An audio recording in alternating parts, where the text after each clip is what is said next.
आज मैं आपके साथ एक मज़ेदार सी करेले की सिंपल इजी और बहुत ही कोई डिलीशियस सी रेसिपी शेयर करने वाली हूँ। जो लोग करेले खाना बिल्कुल पसंद नहीं करते वो लोग भी करेले खाने पर मजबूर हो जाएंगे। इतनी कोई डिलीशियस सी रेसिपी बनके रेडी होगी। तो चलें फिर रेसिपी को बनाना स्टार्ट करते हैं।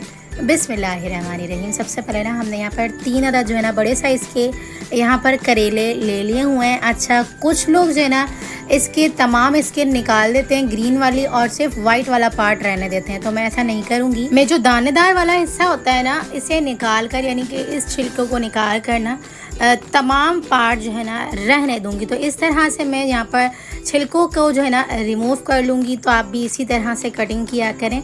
अच्छा, इस टाइम पे ना करेले कटिंग करते टाइम पे, यानी कि छीलते टाइम पे ना थोड़ा मैश हो जाता है, तो इसका जो है ना ख़ास ख्याल रखा करें सफाई का। इस तरह से आपकी जो है ना खाने आपके बहुत ही कोई डिलीशियस से बन के रेडी होते हैं। अगर आप सफाई का भी साथ साथ ध्यान रखते जाते हैं ना तो आपका जो है ना यहाँ पर मेहनत भी कम लगती है, और सफाई से जितना काम होता है ना तो ज़्यादा काम बढ़ता भी नहीं है। तो यहाँ पर ना मैं डायरेक्ट से जो जितना पार्ट हमारा कटिंग हो गया ना उसे हम निकाल कर साइड पे कटिंग करके रखेंगे। उसके अलावा जो है ना यहाँ पर जितने भी रह जाएंगे करेले उसे हम अच्छे से कटिंग कर लेंगे। देख सकते हैं आप, ना तो ज़्यादा स्किन कटी है ना ही जो है ना हमने यहाँ पर हरा वाला पार्ट बिल्कुल निकाला है, लेकिन फिर भी कितनी सफाई से हमारे तमाम जो है ना करेले छिल चुके हुए हैं। इन तमाम छिलकों को हम जो है ना डिस्कार्ड कर देंगे। उससे पहले हम एक और काम करेंगे। यहाँ पर हमारे तमाम करेले जो है ना छिल चुके हुए हैं, और इसके साथ ही यहाँ पर जो है ना हमने इसके बीज भी निकाल लेने। तो बीज जो है ना इस तरह से ज़रूर से निकाल लिया करें, नहीं तो खाना पकने के बाद जो है ना बीज मुंह में आते हैं वो अच्छे नहीं लगते। अच्छा, मैं जो है ना यहाँ पर नरम वाले बीज रहने दूंगी, और थोड़े जो इस तरह के मोटे मोटे होते हैं ना उन तमाम बीजों को मैं इस तरह से निकाल दूंगी और फेंक दूंगी। तो आप भी इसी तरह से किया करें। ये देख सकते हैं कितने मोटे मोटे जो है ना यहाँ पर बीज हैं, और ये मैं आपको दिखाऊं ये बहुत अच्छे से पक चुके हुए हैं। तो इन बीजों को ना निकालना ज़रूरी होता है। कुछ लोग सेम डायरेक्ट से बीज निकाले बगैर ही पका लेते हैं, तो अपना अपना सबका जो है ना वो पकाने का तरीका होता है, लेकिन मैं तमाम बीज निकाल कर इस तरह से जो है ना फिर पकाती हूँ। तो इसी तरह से ना आपके डिलीशियस से बहुत ही कोई फ्लेवरफुल से करेले बन के रेडी होते हैं, क्योंकि इसमें कड़वाहट जो है ना वो ज़्यादा होती है। तो बीज में भी ज़्यादा कड़वाहट होती है, तो ये डबल कड़वाहट हो जाती है ना, तो खाना बिल्कुल ख़राब हो जाता है पकने के बाद। तो इसलिए हम बीज लाजमी से निकाल देते हैं, ताकि जो है ना बीज की कड़वाहट जो है ना वो खाने के अंदर ना आए। इसे हमें धोकर वॉश करके साफ़ सुथरा कर लिया हुआ, इसे हम कटिंग कर लेंगे। तमाम करेलों को इस तरह से कटिंग कर लेंगे, या जिस तरह से अभी आप चाहें कर सकते हैं, लेकिन मैं छोटी छोटी कटिंग कर रही हूँ ताकि जो है ना यहाँ पर एक बाइट के अंदर अच्छी तरह से जो है ना, यानी कि एक लुकमे के अंदर, निवाले के अंदर अच्छे से जो है ना यहाँ पर आपके जो ये करेले हैं ना वो आ जाएँ। तो मज़ेदार सी हमने तमाम करेलों की कटिंग कर ली हुई है। इन तमाम करेलों को उठा के ना हमने एक बाउल के अंदर शिफ्ट कर देना है, और बाउल के अंदर शिफ्ट करने के बाद जो है ना यहाँ पर हमने 1 टेबल स्पून भर के नमक ऐड करना है। अच्छे से इसकी मिक्सिंग करेंगे, मसाज करेंगे।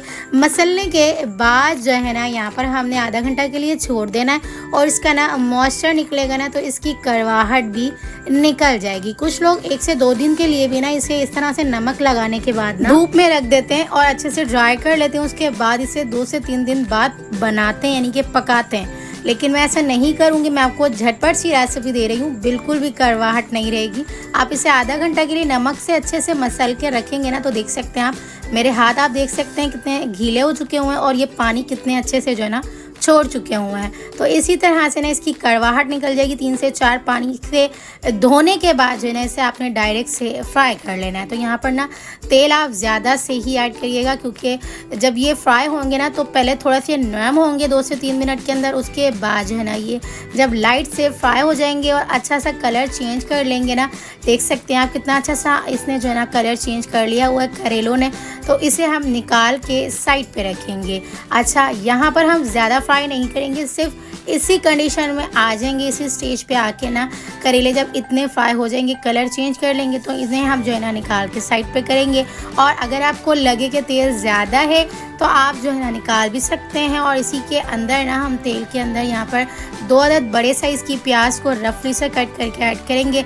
अच्छा याद रखिएगा, प्याज को ज़्यादा हम फ्राई नहीं करेंगे, सिर्फ नरम करेंगे, क्योंकि जब हम यहाँ पर जो है ना सब्ज़ी वगैरह में प्याज ऐड करते हैं ना तो फ्राई नहीं करते ज़्यादा प्याज को, क्योंकि हमने मसाले को भूनना होता है, तो इसलिए प्याज जो है ना नरम की जाती है। प्याज नरम करने के बाद 1 टेबल स्पून लहसुन और अदरक का पेस्ट ऐड करके ना उसका भी कच्चापन दूर किया। उसके बाद 2 अदद यहाँ पर हमने टमाटर ऐड कर दिए, साथ ही 1 टेबल स्पून नमक, हाफ टेबल स्पून लाल मिर्च पाउडर, हाफ टी स्पून हल्दी पाउडर और हाफ टेबल स्पून हमने भुना कुटा ज़ीरा ऐड कर दिया। सिर्फ यही मसाले और यही तमाम इंग्रेडिएंट्स ऐड किए जाएंगे। अच्छे से मिक्सिंग करके भुनाई कर लेंगे।